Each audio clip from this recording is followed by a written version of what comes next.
Hello everyone, welcome to our new tutorial. Today we will be talking about central bank rates and how changes in central bank rate impacts your home loans, your mortgage EMIs, or basically EMI for any of your existing loans or any loans that you are going to take in future. So as you would have seen during this coronavirus times, governments across the world are reducing their rates, or you can say central banks in all the countries, be it USA, Europe, any country of Europe, UK, Germany, France, any country of Asia, India, China, Japan, Australia, all the countries are basically the central banks of all these countries across the globe are reducing bank rates. So because of this, your home loans EMIs are supposed to get cheaper. Let's see in our discussion how basically a reduction in central bank rate reduces your EMIs. Okay, so this is the latest news that is like few days back. So RBI, which is the Central Bank of India, has reduced the repo rates, so-called repo rates. In India, the central bank rates are called as repo rates, by 75 basis points. Now, this repo rate reduction will ultimately lead to kick-starting of economy. This is the expectation of central bank. Reason being, when central bank reduces the bank rates or central bank rates, which is commonly called as base rate in UK and Fed rate in USA and repo rate in India, there is a mechanism through which this reduction in central bank rate ultimately ends up reducing the rate for the end consumer of the loan, be it large corporates or be it personal individuals.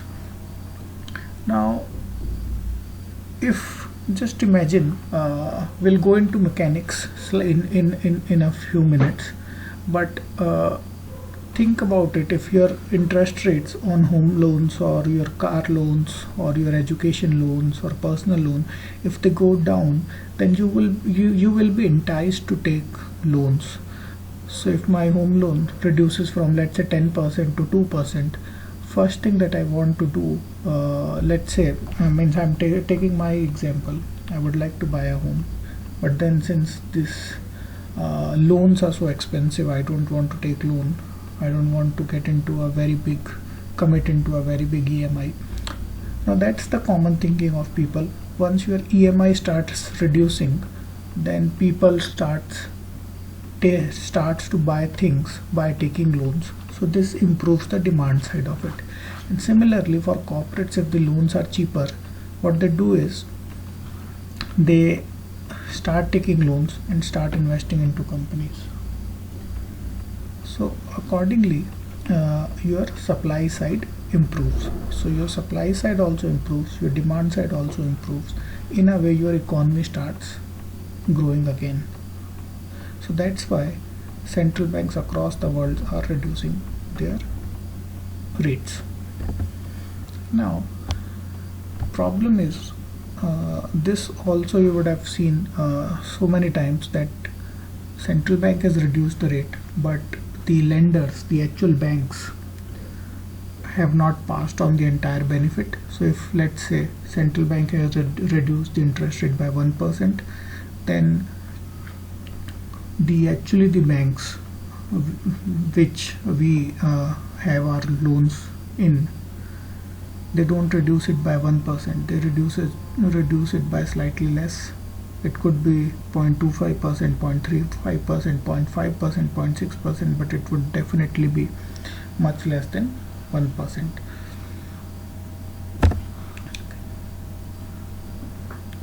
So these are the things that we are going to look into our tutorial today. What exactly is the central bank rate? How a reduction in central bank rate reduces your EMI, and why banks don't pass the full benefits to the customer. Okay, let's see it through a drawing. Let's start with a drawing. Let's say okay, let's say this is my bank.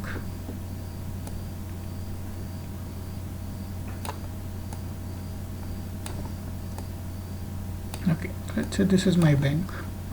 Now, what are the sources of funds for this bank? So first is your current accounts, then your saving accounts,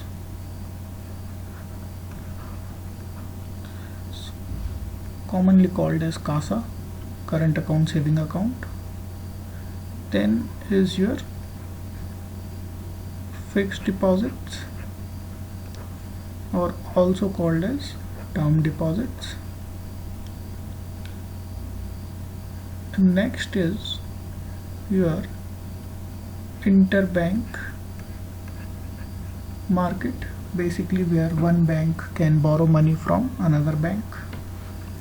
And then comes in your central bank. In India it is RBI.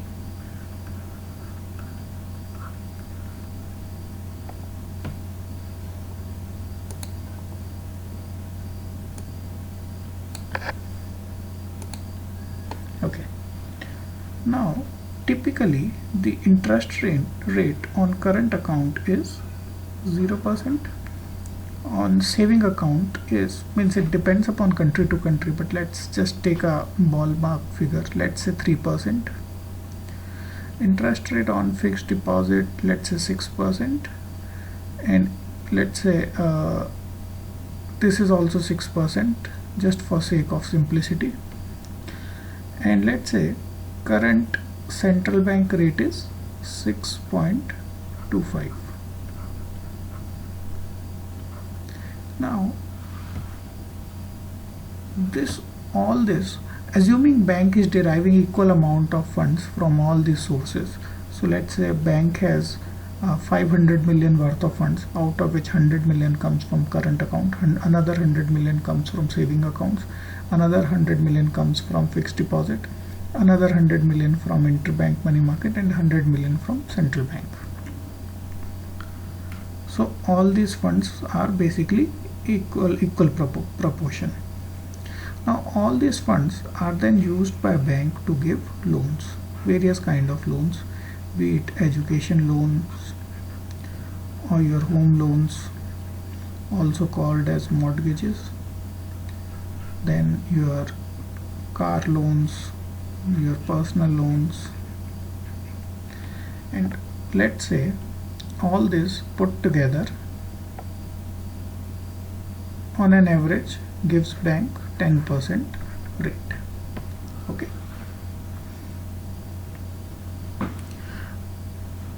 So what is the average cost of funds for bank?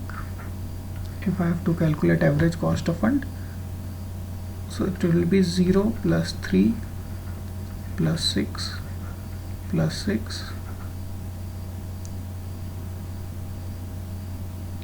plus 6.25 divided by 5. We would have taken weighted average, but since we have assumed that all these sources of fund have equal contribution, so we have just taken the average. So how much it is? This comes out to be, let's calculate, 0 plus 3 plus 6 plus 6 plus 6.25, and this entire divided by 5. So it comes out to be 4.25. Okay.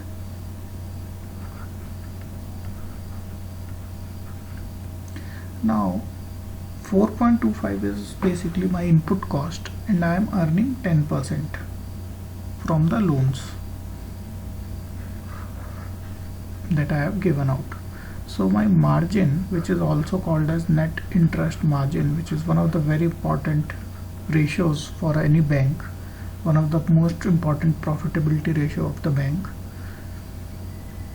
comes out to be 10 minus 4.25, which comes out to be 5.75. okay.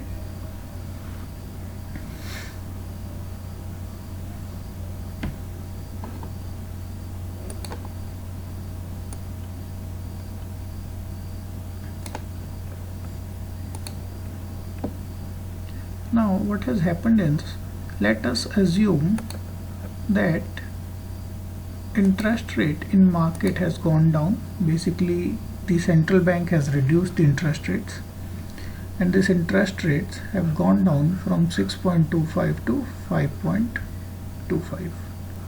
Let's say there was 1% reduction in central bank rate.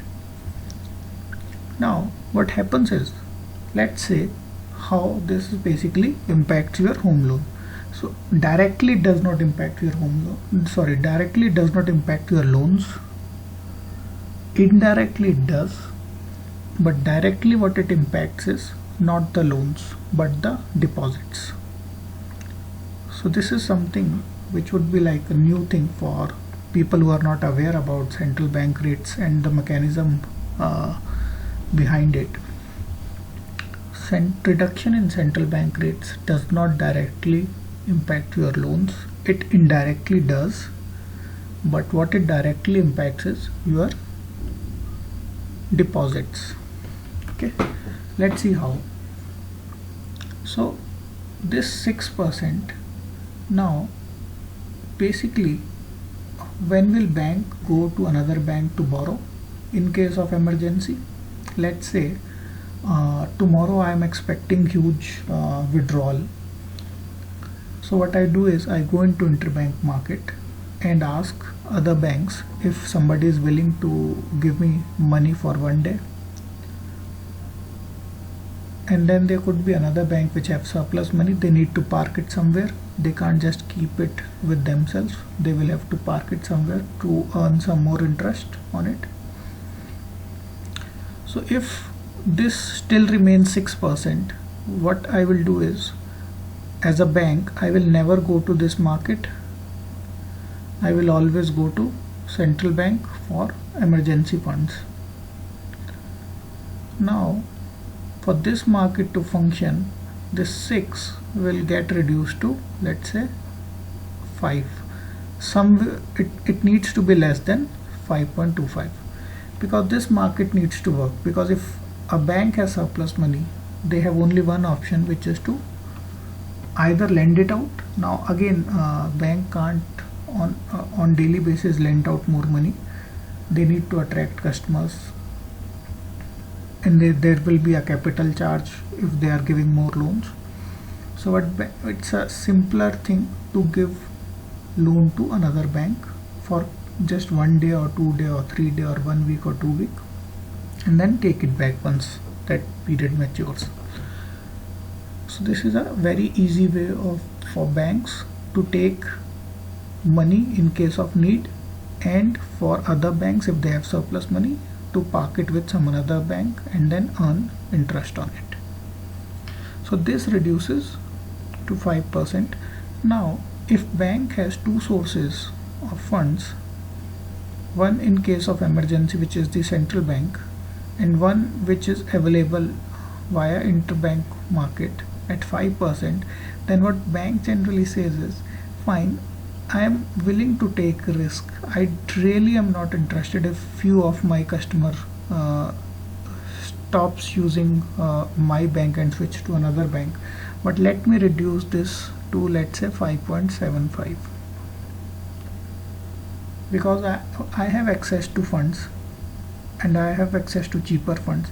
So I want these FDs and term deposit to happen with my bank, but I am not dying for it at 6%. 6% now starts looking expensive because I have availability at 5 and 5.25%.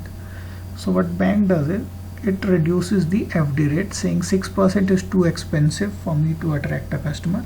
Let me make it 5.75. And same goes for saving account. Let's say it goes to 2.9. And current account in any case was 0, so it remains 0. So now your average cost of funds for bank becomes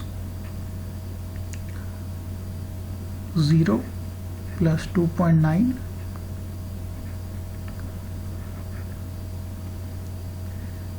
plus 5.75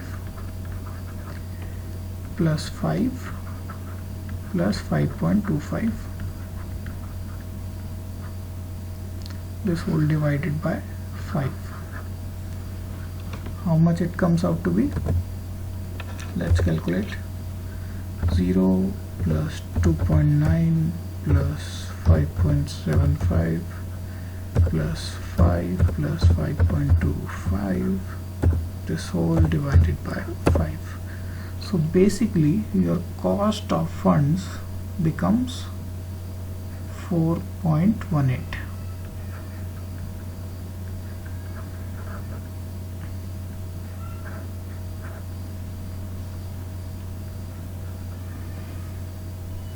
Okay, so now your margin improves from 5.75 to 5.82. Now what bank can do is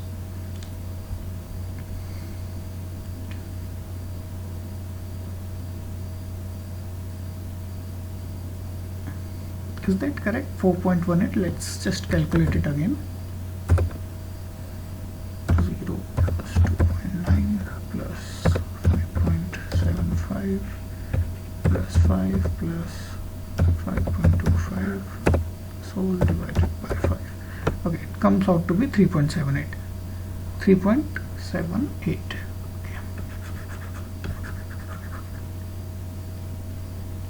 This comes out to be 3.78. So your net interest margin basically becomes how much? 6.22. Okay. So basically now bank has a leverage of additional 47 basis point. Okay, 47 basis point or 0.47%. This bank can pass it on to customers which have taken loan from bank. So now this 10 can remain 10, but generally it will not remain 10 because other banks will also pass on some benefits. So if this bank keeps it 10%, then people who can switch will switch. If this bank does not reduces its rate by any amount, so 10% is an upper limit. 9.53 is its lower limit, and in between is where your new interest rate will lie. 9.53 is basically the case when bank decided to pass entire benefit and does not keep any benefit. Bank says fine, I will still work at net interest margin of 5.75 even in new scenario, and whatever gain I have got due to reduction in rates from central bank and subsequently from other areas, I will pass everything to my customers who have taken loans from me. So this is the worst case scenario where bank has not passed any profit and it has kept all the profit with itself, saying that let me improve my net interest margin. And this is the case when bank has said I will pass on all the benefits. Now depending upon the competition in the market, the amount of growth that bank is targeting, rate will lie between these two numbers. So see, even if bank decides to pass on all the benefits, a 1% reduction in your central bank rate has reduced your loans by only 0.47%. So that's how directly your this side of bank gets affected, and indirectly your loan side gets impacted. And that's how not entire amount that gets passed by central bank is transmitted to customers. So all the customers who says that banks are not transmitting the benefits that they have got from reduction in interest rate from central bank, they need to understand that bank can't do it, because central bank is not the only source of fund that banks have. So alright guys, so that's all for today's video. I hope this has made the concept clear of what exactly the central bank rates are, how reduction in central bank rates reduces your EMIs, and why the entire reduction in central bank rates cannot be passed on to the end customers. So that's all for today's video. Thank you and all the best for your studies.